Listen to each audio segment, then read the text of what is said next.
धक्कादायक निर्णय. अमेरिकेने ज्याच्यावर कोट्यवधींचा इनाम ठेवलं तोच दहशतवादी आता मोकळेपणाने फिरतोय आणि भारत विरुद्ध सोशल मीडियावर उघडपणे धमक्या देतोय. हा आहे मेजर जियाचा किस्सा.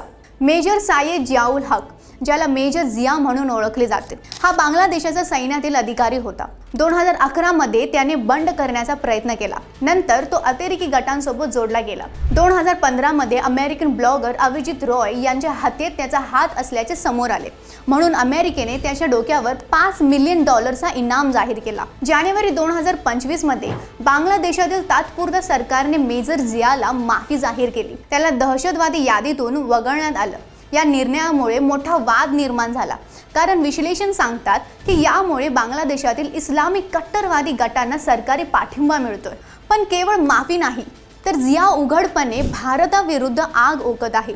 सोशल मीडियावर त्याने म्हटले की मणिपूर, काश्मीर आणि खालिस्तान चळवळींसाठी बांगलादेशांचं कार्यालय उघडायला हवेत. त्याचा संदेश स्पष्ट आहे की भारताला आतून कमजोर करायचं. त्याच्या या पोस्ट म्हणजेच बांगलादेशातून चालवली जाणारी नवीन दहशतवादी रणनीतीचा नमुना आहे.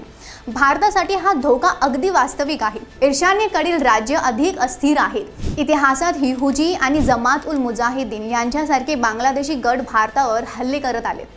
आता जियासारखे लोक पुन्हा जुन्या हजारो जखमा करून भारताला रक्तबंबाळ करायचं या धोरणेला जीवनदान देताना दिसतात.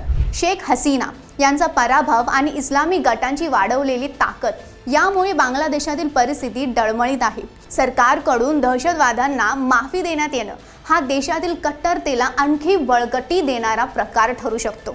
भारतासाठी हे केवळ शेजारच्या देशाचं प्रकरण नाही, तर राष्ट्र सुरक्षेचा प्रश्न आहे.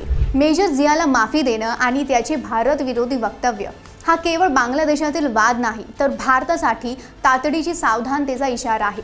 भारताने याकडे दुर्लक्ष केलं तर याचे परिणाम गंभीर ठरू शकतात.